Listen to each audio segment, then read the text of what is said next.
जो 27,000 ठेके उत्तर प्रदेश में खोले गए हैं, तो हमारा नारा है मधुशाला नहीं पाठशाला चाहिए और बच्चों का स्कूल वापस। अभी सरकार ने कांवड़ वाले मार्गों पर 16 जुलाई से 23 जुलाई तक मेरठ गाजियाबाद में तमाम स्कूलों को बंद करने के निर्देश दिए हैं, उसको लेकर क्या कहेंगे? मैं कह तो रहा हूं कि इनके लिए स्कूल प्राथमिकता नहीं है, इनके लिए बच्चों की पढ़ाई प्राथमिकता नहीं है। त्योहारों की छुट्टी होती है, कोई बड़ा त्योहार है उसकी छुट्टी ठीक है आप कीजिए, सुरक्षा व्यवस्था दीजिए। बच्चों के स्कूल कैसे आप बंद कर सकते हैं? बच्चों के स्कूल बंद करने का फैसला बिल्कुल गलत है। और बच्चों का स्कूल, बच्चों की पढ़ाई तो उनकी सबसे बड़ी प्राथमिकता है, उनके माँ बाप के लिए सबसे बड़ी प्राथमिकता है, उनके भविष्य के लिए सबसे बड़ी प्राथमिकता है। एक बरेली के शिक्षक रजनीश गंगवार को अभी के खिलाफ कार्रवाई की गई है कि उन्होंने जो है एक गीत गाया था बच्चों को कि कांवड़ बच्चे लेकर भाई देखिए ऐसा है कि लेकर क्या कहेंगे? देखिए ऐसा है कि हर व्यक्ति का अपनी बात कहने का अलग अलग तरीका होता है। तो उन्होंने कोई ऐसी अभद्र बात तो कही नहीं, उन्होंने अपने बच्चों को प्रेरित करने के लिए वो गीत लिखा। अब उसको लेके अब वो कोई उनका कोई कांवड़ियों को या कांवड़ यात्रा को या भगवान भोले शिव शंकर को अपमानित करने की भावना थोड़ी थी।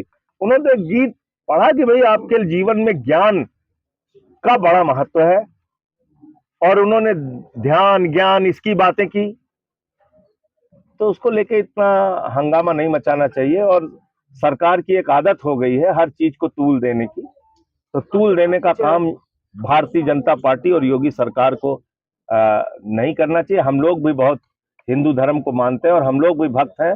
इन लोगों से कोई प्रमाण पत्र, ये फर्जी लोगों से कोई प्रमाण पत्र हमें नहीं चाहिए। कांवड़ मार्ग पर फिर से नेम प्लेट लगाई जा रही है, वो सुप्रीम कोर्ट के आदेशों का उल्लंघन है। मैं चाहता हूं कि माननीय सर्वोच्च न्यायालय इसका संज्ञान ले। किसी का जाति धर्म आप ऐसे नहीं पूछ सकते। और मैं भारतीय जनता पार्टी की मानसिकता जानता हूं, कोई जाटो ढाबा लिख देगा, कोई निषाद ढाबा लिख देगा। जब ये लोग कथावाचक को पीट के उसकी चुटिया नोच ले रहे हैं और पेशाब पिला रहे हैं, तो ऐसे ही तो जाटो ढाबा कोई लिख देगा, वहां जाके हंगामा करने लगेंगे। तो इसलिए ये गरीबों के रोजगार को खत्म करने के लिए ये एक जबरदस्ती की इनकी योजना है। ये सुप्रीम कोर्ट के आदेशों के खिलाफ। कांवड़ यात्रा मार्ग पर 1 महीने के लिए मीट से संबंधित और शराब से संबंधित दुकानों को बंद कर दिया गया है। अपनी स्वेच्छा से लोग खुद ही, सरकार का आदेश, मैं कह रहा हूं अपनी स्वेच्छा से लोग खुद ही ऐसी दुकानों को बंद रखते हैं, मीट की या जो भी व्यापार वो करते हैं, कि जिससे किसी की भावना आहत ना हो। उसमें अपनी तरफ से उछल कूद नहीं मनानी चाहिए, करनी चाहिए। उसमें खुद लोग सहयोग करेंगे। हिंदू मुसलमान सब यहाँ मिलके रहना चाहते हैं। जब से ये भाजपा आई है तब से बवाल है इस देश में। हर त्योहार में बवाल, होली हो तो बवाल, दिवाली हो तो बवाल, ईद हो तो बवाल, बकरीद हो तो बवाल, मुहर्रम हो तो बवाल, कावड़ हो तो बवाल। हर त्योहार में जब से ये भाजपा आई है तब से बवाल बवाल बवाल। सांसद जी, तो ये शांति चाहते ही नहीं देश में। सांसद जी, आपका ये स्लोगन है कि मधुशाला नहीं पाठशाला चाहिए, लेकिन आपकी दिल्ली सरकार में शराब के ठेके खोलने का आरोप आपकी सरकार कहाँ है, वही तो बताइए ना। आरोप तो मैं भी आपके ऊपर 50 तो लगा दूं। उस आरोप में कुछ निकला? फर्जी पकड़ के केजरीवाल को जेल में डाला, मनीष सिसोदिया को डाला, मुझे पकड़ के जेल में डाला।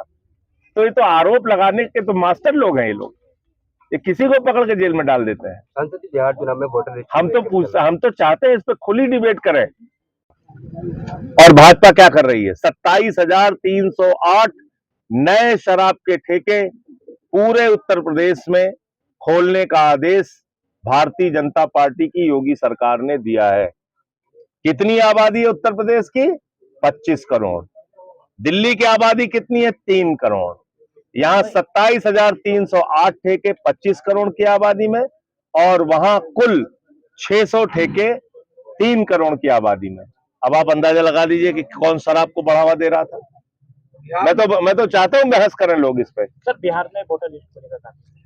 देखिए, बिहार की जो वोटर लिस्ट का मामला है वो सीधे तौर पे चुनाव आयोग का फ्रॉड है।